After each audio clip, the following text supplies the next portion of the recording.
Sir ಈಗ ನಿಮ್ಮ ಮಗಳನ್ನ ಕೊಲೆ ಮಾಡಿದ್ದಾರೆ ನಿಮ್ಮ ವೈಫು ಮತ್ತು ಅವರ ಪ್ರಿಯಕರ ಅಂತ ಹೇಳಿ ಕಂಪ್ಲೇಂಟ್ ಕೊಟ್ಟಿದ್ದಾರೆ. ಏನಾಯಿತು ಸರ್ ಆ್ಯಕ್ಚುಲಿ ಯಾವಾಗಿಲ್ಲ? ಸರ್ ನನಗೆ ಇವ್ರದ್ದು ಇದು ಲವ್ ಅಫೇರ್ ಬಗ್ಗೆ ನನಗೇನು ಐಡಿಯಾನೇ ಇರಲಿಲ್ಲ ಸರ್. ಲಾಸ್ಟ್ ಇಯರು ಡಿಸೆಂಬರ್ ತಿಂಗಳಲ್ಲಿ ನಾನು ಸೋಲೋ ಟ್ರಿಪ್ಪಿಗೆ ಹೋಗಿ ಬರ್ತೀನಿ, ಇನ್ಸ್ಟಾಗ್ರಾಮಲ್ಲಿ ಎಲ್ಲ ನೋಡಿ ಇದೆಲ್ಲ ಈ ಥರ ಟ್ರಿಪ್ಸ್ಗಳೆಲ್ಲ ಇದ್ದಾವೆ, ನಾನು ಸೋಲೋ ಟ್ರಿಪ್ ಹೋಗ್ಬಿಟ್ಟು ಬರ್ತೀನಿ, ಮಮ್ಮಿ ಯಾರಿಗೂ ಹೇಳ್ಬೇಡಿ ಅಂತ ಹೇಳ್ಬಿಟ್ಟು ಕಾಶಿಗೆ ಹೋಗಿ ಬರ್ತೀನಿ ಅಂತ ಹೋದ್ಲು ಸರ್. ಇಬ್ಬರು ಮಕ್ಕಳು ನನ್ನ ಹತ್ರನೇ ಬಿಟ್ಟು ಹೋದ್ರು ಸರ್. ನನ್ನ ದೊಡ್ಡ ಮಗಳು ಸೆಕೆಂಡ್ ಇಯರ್ PUC ಓದ್ತಾ ಇದ್ಲು ಸರ್ ಅವಾಗ. ಹಾಗಾಗಿ ಅವ್ರನ್ನ ಮನೆಯಲ್ಲೇ ಹಿಡ್ಕೊಂಡಿದ್ದೆ ನಾನು. ಆಮೇಲೆ ಚಿಕ್ಕವ್ರು ನನ್ನ ಜೊತೆಗೆ ಇದ್ರು ಸರ್. Solo trip ಮುಗಿಸ್ಕೊಂಡ್ಬಂದರು. ಆಮೇಲೆ ಅಣ್ಣ ಬರ್ತ್ಡೇ ಅವರು ಇದೆ ಸರ್, ನ್ಯೂ ಇಯರ್ ಸೆಲೆಬ್ರೇಷನ್ಗೆ ದುಬೈಗೆ ಹೋಗ್ಬಿಟ್ಟು ಬರ್ತೀವಿ ಅಂತ ಹೇಳಿದ್ರೆ ದುಬೈಗೆ ಹೋಗ್ಬಿಟ್ಟು ಬಂದರು ಸರ್. 7ನೇ ತಾರೀಕು ಮನೆಗೆ ಬಂದಮೇಲಿಂದ ರಂಪ ರಾಮಾಯಣ ಸ್ಟಾರ್ಟ್ ಆಯಿತು, ಗಲಾಟೆಗಳು ಸ್ಟಾರ್ಟ್ ಆಯಿತು.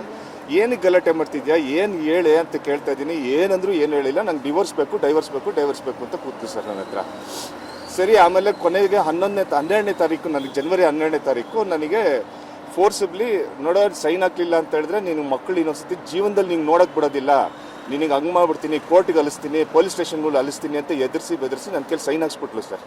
ನನಗೆ ಒಂದು ನಿಮಿಷನೂ ಯಾರನ್ನೋ ಒಬ್ರು ಕನ್ಸಲ್ಟ್ ಮಾಡಲಿ, ಅವ್ರು ಲಾಯರ್ ಕನ್ಸಲ್ಟ್ ಮಾಡೋಕ್ಕೂ ನನಗೆ ಟೈಮ್ ಕೊಡದೆ ಆ ಥರ ಇದು ಮಾಡಿಸಿದ್ಲು. ಆಮೇಲೆ ನಾವು 12ನೇ ತಾರೀಕು ನಾನು ಸೈನ್ ಹಾಕ್ಬಿಟ್ಟು ನಾನು ಅಲ್ಲಿಂದ ಊರಿಗೆ ಹೊರಟ್ಬಿಟ್ಟೆ ಸರ್. ನಮ್ಮ ದಾವಣಗೆರೆ ಊರಿಗೆ ಅಲ್ಲೊಂದು ಚಿಕ್ಕದಾಗ ಒಂದು ಸ್ಕೂಲ್ ಇದೆ, Cloud9 ಇಂಟರ್ನ್ಯಾಷನಲ್ ಸ್ಕೂಲ್ ಅಂತ. ಆ ಆಫೀಸ್ನೇ ನಾನು ಮನೆ ಮಾಡ್ಕೊಂಬಿಟ್ಟೆ. ಒಂದು ವಾರ 15 ದಿನ ನಾನು ಅಲ್ಲೇ ಇದ್ದೆ ಸರ್ ನಾನು. ಆಮೇಲೆ ನನಗೆ 15ನೇ ತಾರೀಕಾಗಿ ಮೋಹನ್ ಪ್ರಿಯಾಂಕಾ ಇಬ್ಬರು ಸೇರಿ ನನಗೆ ಫೋನ್ ಮಾಡಿದ್ರು. ಅವಾಗ ಹೇಳಿದ್ರು ಅವ್ರು ಕಾಶಿಗೆ ಹೋಗ್ಬಿಟ್ಟು ಅವ್ರು ಅಲ್ಲೇ ಮದುವೆನೂ ಆಗಿ ರಾಡಿಸನ್ ಬ್ಲೂ ಹೋಟ್ಲಲ್ಲಿ ರೂಮ್ ಬುಕ್ ಮಾಡ್ಕೊಂಡು ಅವ್ರು ಅಲ್ಲೇ ಹನಿಮೂನು ಫಸ್ಟ್ ನೈಟ್ ಎಲ್ಲ ಮಾಡ್ಕೊಂಬಿಟ್ಟು ನಾವು ಬಂದಾಗ್ಬಿಟ್ಟು ನಾವು ಫಿಸಿಕಲ್ ಆಗಿ ಹೋಗ್ಬಿಟ್ಟಿದ್ದೀವಿ. ಇನ್ನೂ ಮಕ್ಳಿಗೂ ನನಗೂ ಏನು ಸಂಬಂಧ ಇಲ್ಲ.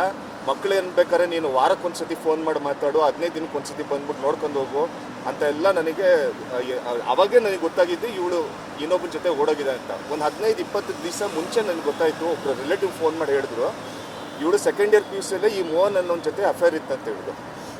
ಇವಳು ಆವಾಗಲೇ ಅವ್ರ ತಂದೆ ಮತ್ತು ಅವರ ಮಾವಂದ್ರೆಲ್ಲ ಸೇರ್ಕೊಂಡು ಹೊಡೆದು ಬಡ್ದು ಇವಳನ್ನ ಸಪ್ರೇಟ್ ಮಾಡಿಸಿ ಹೊಸಕೋಟೆಯಲ್ಲಿ ಇದ್ದಿದ್ದು. ಮೂಲತಃ ಇವರು ಸ್ಕೂಲು ಕಾಲೇಜೆಲ್ಲ ಹೊಸಕೋಟೆಯಲ್ಲಿ ಮಾಡಿದ್ದು. ಅವರು ರಾಜಾಜಿನಗರ ಮನೆಗೆ ಶಿಫ್ಟ್ ಆಗಿ ನಾ 3 ತಿಂಗಳ ಒಳಗೇ ನನಗೆ ನೋಡಿ ಫೆಬ್ರವರಿಯನ್ನು ಎಂಗೇಜ್ಮೆಂಟ್ ಮಾಡಿದ್ದು.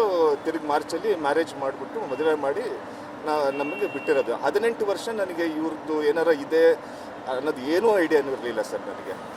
ಆಮೇಲೆ ಇವತ್ತೆಲ್ಲ ಗೊತ್ತಾಯಿತು ನನಗೆ. ಅವ್ರ ಅಣ್ಣ ಹತ್ರನೂ ಮಾತಾಡಿದ್ದೆ ನಾನು. ಅವ್ರ ಅಣ್ಣನೂ ನನಗೆ ಭಾಳ ಸಪೋರ್ಟ್ ಮಾಡಿದ್ರು ಆ ಟೈಮಲ್ಲಿ. ಬಾವ ಇದೇನು ಮಾಡಿದ್ರು ತಪ್ಪೇ ಮಾಡ್ತಾ ಇರೋದು ಅಂತ. ಕೊನೆಗೆ ನನಗೆ 25ನೇ ತಾರೀಕು ಮಾರ್ಚ್ ಬೆಳಗ್ಗೆ ನನಗೆ ಫೋನ್ ಬಂತು. 9:30ಗೆ ಫೋನ್ ಬಂತು. ಬಾವ ಅದೇನು ಕೆಲಸ ಮಾಡ್ತೀರಿ ಎಲ್ಲ ಬಿಟ್ಬಿಟ್ಟು ವಾಪಸ್ ಇಮಿಡಿಯೇಟಾಗಿ ಓಡ್ಕೊಂಬನ್ರಿ ಬೆಂಗಳೂರಿಗೆ ಅಂತ ಹೇಳಿದ್ರು. ನಾನು ಬಂದೆ ಬೆಂಗಳೂರಿಗೆ. ನನಗೆ ಅಲ್ಲಿಂದ ಬರೋಕ್ಕೆ 5.5 ಅವರ್ ಬೇಕು ಸರ್. ಹರಿಹರದಿಂದ ಬರಬೇಕು. 200-300 ಕಿಲೋಮೀಟ್ರ್ ಹತ್ರ ಆಗುತ್ತೆ ಸರ್.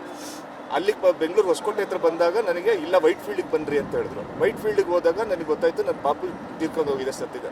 1 ವಾರ ಮುಂಚೆ ಪಾಪುನ ಮಾತಾಡ್ಸಿದ್ದೀನಿ ಸರ್ ನಾನು. ಬಂದು ಭೇಟಿಯಾಗಿ ಕೈಯಲ್ಲಿ ಎತ್ಕೊಂಡು ಆಡಿಸಿ ಪಾಪುನ, ಅಷ್ಟು ಹೆಲ್ತಿ ಪಾಪುನ ಸರ್. ಮಗು ಅವ್ರ ಜೊತೆನೇ ಇತ್ತಾ? ಮಗು ಅವಳ ಜೊತೆನೇ ಇತ್ತು ಸರ್. ಪಾಪು ಮೋಹನ್ ಅವರು ಅವ್ರ ಜೊತೆ ಇತ್ತು? ಹೌದು ಸರ್. ಈ ಮೋಹನ್ ಕಚಡ ಇವನು ಇದನ್ನಲ್ಲ ಸರ್. ಇವನು 12 ವರ್ಷ ಮುಂಚೆ ಚಂದನ ಅನ್ನೋ ಒಂದು ಲೇಡಿ ಜೊತೆಗೆ ಲವ್ ಮ್ಯಾರೇಜ್ ಆಗಿದೆ ಸರ್. ಇವನಿಗೆ 3 ಜನರ ಮಕ್ಕಳು ಸರ್. ಒಂದು 6 ವರ್ಷದ ಹೆಣ್ಮಗು, ಅವಳಿ ಜವಳಿ ಗಂಡು ಹೆಣ್ಣು 2.5 ವರ್ಷದ ಮಕ್ಕಳು ಸರ್. ಅವ್ರ ಮಕ್ಕಳನ್ನೇ ಬಿಟ್ಬಿಟ್ಟು ಬಂದಿದ್ದಾನೆ ಅಂದಮೇಲೆ ಇನ್ನು ನನ್ನ ಮಗಳು ನೋಡ್ಕೊತಾನೆ ಅಂತ ಏನು ಗ್ಯಾರಂಟಿ ಸರ್? ಸರ್ ನನಗೇನು ಗೊತ್ತಿರಲಿಲ್ಲ ಸರ್. ಫೆಬ್ರವರಿ 5ನೇ ತಾರೀಕು ನನಗೆ ಕೋರ್ಟ್ ಕೇಸ್ ಬಂತು ಸರ್, ಡೈವರ್ಸ್ ಹಿಯರಿಂಗು. ಅವತ್ತು ಇವಳು ಬಂದಿರಲಿಲ್ಲ, ಅವ್ರ ಕಡೆ ಲಾಯರು ಬಂದಿರಲಿಲ್ಲ ಸರ್. ನಾನು ಹೋಗ್ಬಿಟ್ಟು ಜಡ್ಜ ಮಾತ್ರ ಕೈ ಮುಗಿದು ಹೇಳ್ಬಿಟ್ಟೆ ನನಗೆ ಡೈವರ್ಸ್ ಬೇಡ, ನನ್ನ ಹೆಂಡತಿ ಮಕ್ಕಳು ಬೇಕು, ನನಗೆ ದಯವಿಟ್ಟು ಇದು ಡೈವರ್ಸ್ ನನಗೆ ಬೇಡ ಅಂತ ಹೇಳಿದ್ಮೇಲೆ ಅವ್ರು ಕೇಸ್ ಡಿಸ್ಮಿಸ್ ಮಾಡಿದ್ರು ಸರ್. ಕೇಸ್ ಡಿಸ್ಮಿಸ್ ಮಾಡಿದ್ದು ತಿರುಗಿ ದಿನ ಬೆಳಗ್ಗೆ 6ನೇ ತಾರೀಕು ಫೆಬ್ರವರಿ ನನಗೆ ಮಹದೇವಪುರ ಆಲ್ ವುಮೆನ್ಸ್ ಪೊಲೀಸ್ ಸ್ಟೇಷನಿಂದ ಕಂಪ್ಲೇಂಟ್ ಕೊಟ್ಟಿದ್ದಾಳಂತೆ. ನಾನು ಮನೆಗೆ ಹೋಗ್ಬಿಟ್ಟು ಗಲಾಟೆ ಮಾಡಿದೆ ಅಂತ. ನನಗೆ ಇರಲೇ ಇಲ್ಲ ಬೆಂಗಳೂರಲ್ಲಿ ಆ ಟೈಮಲ್ಲಿ.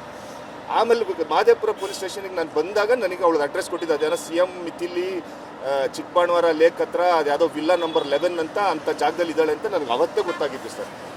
ಅಲ್ಲಿ ತನಕ ನನಗೆ ಅವ್ರು ಎಲ್ಲಿದ್ದಾರೆ, ಪಾಪು ಎಲ್ಲಿದೆ ಏನೂ ಗೊತ್ತಿರಲಿಲ್ಲ ಸರ್. 24ನೇ ತಾರೀಕು ಈಗ ನೀವು ಬರ್ತೀರಾ ಬೆಂಗಳೂರಿಗೆ? 25ಗೆ ಏನೇನು ರೀಸನ್ ಹೇಳ್ತಾರೆ ಮಗು ಸರ್? ಫಸ್ಟು ಏನಂತ ನನಗೆ ಆದರೆ ನಾನು ತುಂಬ ಎಮೋಷ್ನಲ್ ಆಗಿದ್ದೆ ಸರ್. ನಾನು ಏನಕ್ಕಂದರೆ ಮಗುನ ಚಿಕ್ಕವಳಿಂದ ನಾನು ಎತ್ತಾಡಿಸಿದ್ದೆ ಸರ್. ಏನಕ್ಕಂದರೆ ಇವಳಿಗೆ ಸಿಸೇರಿಯನ್ ಆಪ್ರೇಷನ್ ಆಗಿದ್ದಾಗ ಇಲ್ಲಿ ಸೊಂಟಕ್ಕೆ ಇಂಜೆಕ್ಷನ್ ಹಾಕಿದ್ದು ಸೊಂಟ ನೋವು, ತಲೆ ಸುತ್ತು ಬರುತ್ತೆ, ನನಗೆ ಹಿಂಗಾಗತ್ತೆ ಹಂಗಾಗತ್ತೆ ಅಂತ ಯಾವಾಗಲೂ ಕಂಪ್ಲೇಂಟ್ಸ್ ಇತ್ತು. ಹಾಗಾಗಿ ಪಾಪು ನನ್ನ ಕೈಯಲ್ಲೇ ನಾನು ಸಾಕೊಂಡಿದ್ದೆ ಸರ್ ನಾನು ಪಾಪುನ. ಹಾಗಾಗಿ ನಾನು ತುಂಬ ಎಮೋಷ್ನಲ್ ಆಗಿ ಹೋಗ್ತಿದ್ದೆ. ಅವತ್ತಿನ ದಿನ ನನಗೆ ಏನಾಗ್ತಿದೆ ಏನೂ ಗೊತ್ತಾಗ್ತಾ ಇರಲಿಲ್ಲ ಸರ್. 2 ವಿಷಯ ತಿಳಿದು ಬಂತು ನಾನು ಅಲ್ಲಿದ್ದಾಗ. ಮೊದಲನೇ ವಿಷಯ ಏನಂತಂದರೆ ರಾತ್ರಿ ಬಿರಿಯಾನಿ ತಿನ್ನಿಸಿದೆ, ಬೆಳಗ್ಗೆಗೆ ಪಾಪು ಇಲ್ಲ ಅಂತ ಒಂದು ವಿಷಯ ಬಂತು ಸರ್. 2ನೇ ವಿಷಯ ಏನು ಬಂತು, ಕಾಫಿ ಡೇಗೆ ಹೋಗಿದ್ವಿ, ಪಾಪು ಮಲಗಿತ್ತು, AC ಆನ್ ಮಾಡಿದ್ವಿ ಗಾಡಿದು. 2 ಗಂಟೆ ತನಕ ಏನೋ ಅಲ್ಲಿ ಕಾಫಿ ಡೇ ಯಾವುದೋ ಕೋಲಾರಲ್ಲಿ ಯಾವುದೋ ಕಾಫಿ ಡೇಗೆ ಹೋಗ್ಬಿಟ್ಟು ಅಲ್ಲಿದ್ದರು ಅಂತ ಏನೋ ಒಂದು ಸುದ್ದಿ ಬಂತು ಸರ್. ನಾನು ಅವಾಗ ಏನು ನಾನು ಏನಂದ್ರೆ ಆ ಟೈಮಲ್ಲಿ ದುಡುಕ್ಬಿಟ್ಟು ಏನಾರು ಮಾಡಿದ್ರೆ ತಪ್ಪಾಗ್ಬಿಡುತ್ತೆ ಅಂತೇಳಿ ನಾನು ಸುಮ್ಮನೆ ಇದ್ದೆ. ಆಮೇಲೆ ಪೋಸ್ಟ್ ಮಾರ್ಟಮ್ ಎಲ್ಲ ಮಾಡಿದ್ರು, ಪೋಸ್ಟ್ ಮಾರ್ಟಮ್ ರಿಪೋರ್ಟ್ ಬರಲಿ ಅಂತ ಕಾಯ್ತಾ ಇದ್ದೆ ಸರ್. 4ನೇ ತಾರೀಕು 4ನೇ ತಿಂಗಳು ಈ ವರ್ಷ 2026ರಲ್ಲಿ ನನ್ನ ಕೈಗೆ ಪೋಸ್ಟ್ ಮಾರ್ಟಮ್ ರಿಪೋರ್ಟ್ ಕೊಟ್ಟರು ಸರ್. ಪೋಸ್ಟ್ ಮಾರ್ಟಮ್ ರಿಪೋರ್ಟ್ ಓದಿದೆ. ನಾನು ಮೆಕ್ಯಾನಿಕಲ್ ಬ್ಯಾಕ್ಗ್ರೌಂಡ್, ಆದರೆ ಅವ್ನು ಸ್ವಲ್ಪ ಆದರೂ ನಮಗೂ ಅರ್ಥ ಆಗುತ್ತೆ. ಅಸ್ಫಿಕ್ಸಿಯೇಷನ್ ಅಂದರೆ ಏನು, ಅಬ್ಲಿಟ್ರೇಷನ್ ಅಂದರೆ ಏನು, ವಿಂಡ್ ಪೈಪ್ ಅಂದರೆ ಏನು ಅಂತ ನಮ್ಗೆ ಗೊತ್ತಾಗುತ್ತೆ ಸರ್. ಬ್ಲಂಟ್ ಫೋರ್ಸ್ ಟ್ರಾಮಾ ಅಂದರೆ ಅಂತ ಜನರಲ್ ನಾಲೆಡ್ಜ್ ಇದೆ. ನಾನು ತೊಗೊಂಡು ಸರ್ ಇವ್ರ ಹತ್ರ ಹೋದೆ, ಸಬ್ ಇನ್ಸ್ಪೆಕ್ಟರ್ ಹತ್ರ ಹೋದೆ ನಾನು. ಸರ್ ಏನು ಸರ್ ಹಿಂಗಾಗೈತೆ ಅಂತ ಕೇಳಿದ್ರೆ ಅವರು ಇಲ್ಲ ಸರ್ ಅದು ಮಾಸ್ಕ್ ಹಾಕಿದ್ರು ಹಿಂಗೆ ಮೂತಿಗೆ, ಅದಕ್ಕೆ ಅದೆಲ್ಲ ಹಿಂಗೆ ಮೂತಿ ಮೇಲೆಲ್ಲ ಗಾಯ ಆಗಿರೋದು. ಆಮೇಲೆ ಅವರು ಐಸ್ ಕ್ರೀಮ್ ಏನೋ ತಿನ್ನಿಸ್ಬಿಟ್ಟು AC ಗಾಡಿಯಲ್ಲಿ ಆನ್ ಮಾಡಿಬಿಟ್ಟು ಮಲಗಿಸ್ಬಿಟ್ಟಿದ್ರಲ್ಲ, ಅದಕ್ಕೇನೋ ಆಗೈತೇನೋ ಅಂತ ಇನ್ವೆಸ್ಟಿಗೇಟ್ ಮಾಡ್ತಾ ಇದ್ದೀವಿ ನಾವು ಅಂತ ಹೇಳಿದ್ರು ನನಗೆ. ನನಗೆ ಅವಾಗ ಗೊತ್ತಾಗೋಯ್ತು ಇವ್ರು ಏನೋ ಮಾಡ್ತಾವ್ರೆ ಇವರು, ಇದ್ಯಾಕೋ ಸರಿ ದಿಕ್ಕಲ್ಲಿ ಹೋಗ್ತಾ ಇಲ್ಲ ಅಂತ. ಅದಕ್ಕೆ ಇಮಿಡಿಯೇಟಾಗಿ ನಮ್ಮ ಅಕ್ಕನ ಕಳಿಸಿದೆ ನಾನು. ನಮ್ಮ ಅಕ್ಕ ಬಂದ್ಬಿಟ್ಟು UK ಅವರು ಮಕ್ಕಳು ತಜ್ಞರು ಸರ್, ಅವರು ಚಿಲ್ಡ್ರನ್ ಸ್ಪೆಷಲಿಸ್ಟ್ ಸರ್. ಅವ್ರಿಗೆ ಕಳಿಸಿದೆ. ಅವರು ಹೇಳಿದ್ರು ನನಗೆ, ಪ್ರವೀಣ ನಾನು ಈ ಥರ ಟ್ರಾಮಾ ಕೇರಲ್ಲಿ ಕೆಲಸ ಮಾಡಿದ್ದೀನಿ, ನಾನು ಅವರು ಮೆಡಿಕಲ್ ಬ್ಯಾಕ್ಗ್ರೌಂಡ್, ನನಗೆ ಗೊತ್ತಿದೆ ಇದೆಲ್ಲ, ಇದು ಮೋಸದ ಸಾವು, ಇದು ನ್ಯಾಚುರಲ್ ಅಲ್ಲ ಇದು ಅಂತ ಹೇಳಿದ್ರು. ಆವಾಗ ನನಗೆ ಗೊತ್ತಾಗಿದ್ದು UDR ಅಂದರೆ ಏನು ಅಂತೂ ಅವಾಗ ಗೊತ್ತಿರಲಿಲ್ಲ ಸರ್. ಆವಾಗ ಗೊತ್ತಾಗಿದ್ದು ನನಗೆ UDR ಅಂದರೆ ಏನು ಅಂತ ನನಗೆ ಗೊತ್ತಾಗಿದ್ದು. ಸರಿ ಏನು ಮಾಡೋಣ ಪೂರ್ಣಿಮ, ಏನು ಹಿಂಗೆ ಈ ಥರ ಉಡಾಫೆ ಆನ್ಸರ್ ಕೊಡ್ತಾ ಇದ್ದಾರೆ ನನಗೆ ಸ್ಟೇಷನಲ್ಲಿ, ನಾನು ಏನು ಮಾಡಬೇಕು ಅಂತ ಗೊತ್ತಾಗ್ತಿಲ್ಲ ಅಂತ ಹೇಳಿದೆ. ಆಮೇಲೆ ಅವ್ರೇನು ಮಾಡಿದ್ರು, IGP ಸುಬ್ರಹ್ಮಣ್ಯೇಶ್ವರ್ ಅವ್ರ ಹತ್ರ IGP ಅವ್ರ ಹತ್ರ ಹೋಗಿ ಅಂತ ಅವರು, ಅಂದರೆ ನಮ್ಗೆ ಅವರು IGP ಅಂತಲೂ ಗೊತ್ತಿರಲಿಲ್ಲ. ಅವ್ರ ಹತ್ರ ಹೋದ್ವಿ ನಾವು. ಅವ್ರ ಹತ್ರ ಕಂಪ್ಲೇಂಟ್ ಕೊಟ್ವಿ. ಅವರು ನನಗೆ ಆಮೇಲೆ ACP ಮೇಡಮ್ ಹತ್ರ ಹೋಗಿ ಅಂತ ಹೇಳ್ಬಿಟ್ಟು ಅವರು ಡೈರೆಕ್ಟ್ ಮಾಡಿದ್ರು. ಆವಾಗ ACP ಮೇಡಮ್ಮು ರಿಂಗ್ಸ್ ಕೈಗೆ ತೊಗೊಂಡ್ರು. ಅವರು ತೊಗೊಂಡ ಮೇಲೆ ಅವರು ಯಾರು ಸರ್ಕಲ್ ಇನ್ಸ್ಪೆಕ್ಟರ್ ಯಾರಿದ್ರು ಅವ್ರನ್ನ ಚೇಂಜ್ ಮಾಡಿದ್ರು. ಮಾಡಿ ಮತ್ತು ಗೋವರ್ಧನ್ ಸರ್ ಅಂತ ಒಬ್ಬರು ಸರ್ಕಲ್ ಇನ್ಸ್ಪೆಕ್ಟರ್ನ ಕಾಡುಗೋಡಿ ಸ್ಟೇಷನ್ಗೆ ಕೂರಿಸಿದ್ರು ಸರ್. ಅವ್ರನ್ನ ಅವರು ನಿಜವಾಗ್ಲೂ ಇದು ನನ್ನ ಪಾಪುಗೆ ಒಂದು ಸ್ವಲ್ಪ ನ್ಯಾಯ ಕೊಡಿಸೋದ್ರಿಂದ ಹೀರೋಗಳಂದರೆ ಅವರೇ ಸರ್. ACP ಮೇಡಮ್ಮು ಮತ್ತು ಗೋವರ್ಧನ್ ಸರ್ ಸರ್ಕಲ್ ಇನ್ಸ್ಪೆಕ್ಟ್ರು ಅವ್ರ ಕೈಗೆ ತೊಗೊಂಡ್ರು. ಅವ್ರು ಹೇಳಿದ್ರು ನನಗೆ, ಸರ್ ನಾನು ಮತ್ತೆ ಸ್ವಲ್ಪ ಟೈಮ್ ಕೊಡಿ, ಕೇಸ್ ಸ್ಟಡಿ ಮಾಡ್ಕೊತೀನಿ ನಾನು ಅಂತ ಹೇಳಿದ್ರು ಸರ್. ಒಂದು ವಾರ ಅವ್ರು ಬಂದು ವಾರ 10 ದಿನ ಅಷ್ಟೇ ಆಗಿರುತ್ತೆ ಸರ್, ಜಾಸ್ತಿ ಆಗಿಲ್ಲ. ಈಗ ಏನಕ್ಕೆ ಯಾವ ರೀತಿ ಮಗುನ ಕೊಲೆ ಮಾಡಿದ್ದಾರೆ ಅಂತ ನಿಮ್ಗೆ ಗೊತ್ತಾಗಿದೆ ಸರ್? ಒಂದು ಔಟ್ಸೆಟ್ ನೋಡೋದಕ್ಕೆ ಕುತ್ತಿಗೆ ಇಸಿಕ್ಕಿದ್ದಾರೆ, ಇಲ್ಲಿಗೆಲ್ಲ ಹೊಡ್ತಾ ಬಿದ್ದಿದೆ ಸರ್. ಇಲ್ಲಿ ಅಬ್ಡೋಮೆನಿಗೆ ಹೊಡ್ತಾ ಬಿದ್ದಿರೋದು 400 ml ಬ್ಲಡ್ ಇದೆ ಅಂತೆ ಸರ್. ಅಲ್ಲಿ ಅಷ್ಟು ಜೋರಾಗಿ ಹೊಡ್ತಾ ಬಿದ್ದಿದೆ. ಒಂದು 5 ವರ್ಷದ ಮಗುಗೆ ಅದು ಯಾವ ಮಾನವೀಯತೆ ಇದೆ ಜನರು ಗೊತ್ತಿಲ್ಲ ನೋಡಿ ಸರ್. ಏನಕ್ಕೆ ಸರ್ ಮಗು ಮೇಲೆ ಏನು ದ್ವೇಷ ಐತೆ ಸರ್ ನಿಮ್ಮ ಹೆಂಡತಿಗೆ ಮತ್ತು ಅವರ ಪ್ರಿಯಕರನಿಗೆ? ಸರ್ ಅವನ ಮಕ್ಕಳನ್ನೇ ಬಿಟ್ಟು ಬಂದಿರೋ ನನ್ನ ಮಕ್ಕಳು ನೋಡ್ಕೊಂತೇನೆ ಸರ್. ಅವ್ನು ಫಸ್ಟ್ ಆಫ್ ಆಲ್ ಸರ್ ಅವಳಿಗೆ ನನ್ನ ಕಡೆಯಿಂದ ಏನೇ ವಸ್ತು ಇದ್ರೂ ಅದು ಅವಳಿಗೆ ಬೇಡ ಅಂತೆ ಸರ್. ಅವಳಿಗೆ ಏನೋ ಬಣ್ಣದ ವಿಚಾರ ಸರ್. ನನ್ನ ದೊಡ್ಡ ಮಗಳು ಬಂದ್ಬಿಟ್ಟು ಒಳ್ಳೆ ಟೊಮೊಟೊ ಹಣ್ಣು ಇದ್ದಂಗೆ ಇದ್ದಾಳೆ ಸರ್. ಅವರು ತುಂಬ ಚೆನ್ನಾಗಿದ್ದಾರೆ ಸರ್. ಅವರು ಚಿಕ್ಕ ಪಾಪು ಬಂದ್ಬಿಟ್ಟು ನನ್ನ ಕಲರ್, ನನ್ನ ಕಾಂಪ್ಲೆಕ್ಷನ್ ಹುಟ್ಟಿದ್ದಾರೆ ಸರ್. ಮೊದಲು ಹೇಳ್ತಾ ಇದ್ದು ಪಾಪು ಏನಾರ ಕಪ್ಪು ಹುಟ್ಟಿದ್ರೆ ಅಷ್ಟೇ, ಮತ್ತೆ ನಾನು ನೋಡ್ಕೊಳ್ಳೋದಿಲ್ಲ ಹಂಗೆ ಹಿಂಗೆ ಅಂತ. ನಾನೇನೋ ತಮಾಷೆ ಮಾಡ್ತಾಳೆ ಅಂತ ಅನ್ಕೊಂಡಿದ್ದೆ, ಈ ಥರ ಮಾಡ್ತಾಳೆ ಅನ್ನೋದು ನನ್ನ ಕನ್ಸ್ಪನ್ಸಲ್ಲೂ ಅನ್ಕೊಂಡಿರ್ಲಿಲ್ಲ ಸರ್ ನಾನು. ಈಗ FSL ರಿಪೋರ್ಟ್ ಎಲ್ಲ ಬಂದಿದೆಯಾ, ಕನ್ಫರ್ಮ್ ಆಗಿದೆಯಾ ಸರ್? ಇವಾಗ FSL ಪಾರ್ಷಿಯಲ್ ರಿಪೋರ್ಟ್ ಮಾತ್ರ ಬಂದಿದೆ ಅಂತ ಹೇಳಿದ್ದಾರೆ ಸರ್ ನನಗೆ. ಅಂತ ಹೇಳ್ತಾ ಇದ್ದಾರೆ.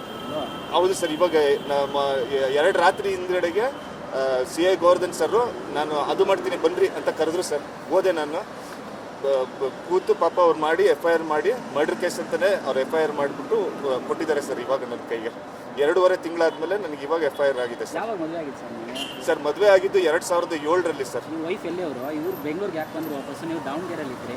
ಇಲ್ಲ ಸರ್, ನಾವು ನಮ್ಮ ತಂದೆಯವ್ರ ಮೂಲತಃ ಹರಿಹರ ದಾವಣಗೆರೆ ಸರ್. ಆದರೆ ನಾವು ಇಲ್ಲಿ ನಮ್ಮ ತಂದೆ ಫುಲ್ ಲೈಫ್ ಇಲ್ಲೇ ಸೆಟ್ಲ್ ಆಗಿರೋದು ಬೆಂಗಳೂರಲ್ಲಿ, ಮತ್ತಿಕೆರೆಯಲ್ಲೇ ಇದ್ದಿದ್ದು ಸರ್. ಯಶವಂತಪುರ ಮತ್ತಿಕೆರೆಯಲ್ಲಿ ಮನೆ ಇದೆ. ಹೌದು ಸರ್, ನಾನು ಬೆಂಗಳೂರಲ್ಲಿ ಇದ್ದಿದ್ದು. ನಮ್ಮ ತಂದೆಯವ್ರ ಕಂಪ್ನಿ ಇತ್ತು, ನಾನು ಕಂಪ್ನಿಯಲ್ಲಿ ಕೆಲಸ ಮಾಡ್ತಿದ್ದೆ ಸರ್. ಮೋಹನ್ಗೂ ನಿಮ್ಮ ವೈಫ್ಗೆ ಹೆಂಗೆ ಪರಿಚಯ ಸರ್? ಅವ್ರಿಬ್ಬರು classmates sir. ಅವರು ಮತ್ತೆ ಹೆಂಗೆ ಪರಿಚಯ ಆಯಿತು ಇಷ್ಟು ವರ್ಷ ಆದಮೇಲೆ ಲಾಸ್ಟ್ ಇಯರ್ ನವೆಂಬರಲ್ಲಿ ಇವ್ರದ್ದೊಂದು ಲ್ಯಾಂಡ್, ಅವ್ರದ್ದು ಅವ್ರ ಡ್ಯಾಡಿ ತುಂಬ ದೊಡ್ಡ ಲ್ಯಾಂಡ್ ಲಾರ್ಡ್ ಸರ್. ಅವರು ಒಂದು 50-60 ಏಕರ್ಸ್ ಏನೋ ಜಾಗ ಇದೆ, ಕರೆಕ್ಟಾಗಿ ನನಗೆ ಗೊತ್ತಿಲ್ಲ ಸರ್. ಅದರಲ್ಲಿ ಒಂದಿಷ್ಟು ಜಾಗ ಲಿಟಿಗೇಷನಲ್ಲಿ ಸಿಗಾಕಂತಿತ್ತು ಸರ್. ಅದನ್ನು ನಾನು ಕ್ಲಿಯರ್ ಮಾಡಿಕೊಡ್ತೀನಿ, ಬಿಲ್ಡರ್ಸ್ ಎಲ್ಲ ಕರ್ಕೊಂಬರ್ತೀನಿ ಅಂತ ಇವನು ಆವಾಗ ಆಕಸ್ಮಿಕವಾಗಿ ಎದುರಾಳಿ ಪಾರ್ಟಿಯಿಂದ ಇಂಟ್ರೊಡ್ಯೂಸ್ ಆಗಿರೋದು ಸರ್. ಬ್ಯಾಕ್ಗ್ರೌಂಡ್ ಏನು ಸರ್ ನಿಮ್ಮ ವೈಫ್ ಬ್ಯಾಕ್ಗ್ರೌಂಡ್? ಸರ್ ಅವ್ರ ತಂದೆಯವರು ಎಲ್ಲ ಬಾರ್ ಲ್ಯಾಂಡ್ ಎಲ್ಲ ಇದು ಮಾಡ್ಕೊಂಡಿದ್ದಾರೆ, ಅಗ್ರಿಕಲ್ಚರ್ ಲೈನ್ ಅಂತ ಇತ್ತು. ಇವ್ರೇನು ಕೆಲಸ ಮಾಡ್ತಾರೆ? House wife? ಇಲ್ಲ ಸರ್, ಹೌಸ್ ವೈಫ್. ಇವರು ಲಾ ಮಾಡಿದ್ರು ಸರ್. JSS ಕಾಲೇಜು ಮೈಸೂರಲ್ಲಿ ಲಾ ಮಾಡಿದ್ರು ಸರ್. ಇವರು ಲಾ ಮಾಡಿದ್ಮೇಲೆ ಅವರು ಪ್ರಾಕ್ಟೀಸ್ ಯಾವತ್ತೂ ಮಾಡಿಲ್ಲ ಸರ್. ಇದೇ ಸೆಪ್ಟೆಂಬರ್, ಅಕ್ಟೋಬರ್, ನವಂಬರ್ 3 ತಿಂಗಳು ಅವರು ಲಾ ಪ್ರಾಕ್ಟೀಸ್ ಮಾಡ್ತೀನಿ ಅಂತ ಆಚೆ ಮನೆಯಿಂದ ಆಚೆ ಹೋಗಿದ್ದು. ದುಡ್ಡಿರೋರ ಏನು ಸರ್? ಅವ್ರು ಚೆನ್ನಾಗಿ ದುಡ್ಡಿರೋರು ಸರ್. ನಿಮ್ಗೆ ಹೆಂಗೆ ಲವ್ ಮ್ಯಾರೇಜ್ ನಿಮ್ದು? ಇಲ್ಲ ಸರ್, ಅರೇಂಜ್ ಮ್ಯಾರೇಜ್ ಆಗಿರೋದು ಸರ್. ಹೆಂಗೆ ಪರಿಚಯ ಆಗಿದೆ ಸರ್? ಬ್ರೋಕರ್ ಥ್ರೂ ಪರಿಚಯ ಆಯಿತು ಸರ್. ನಿಮ್ಮ ಹೆಸರು?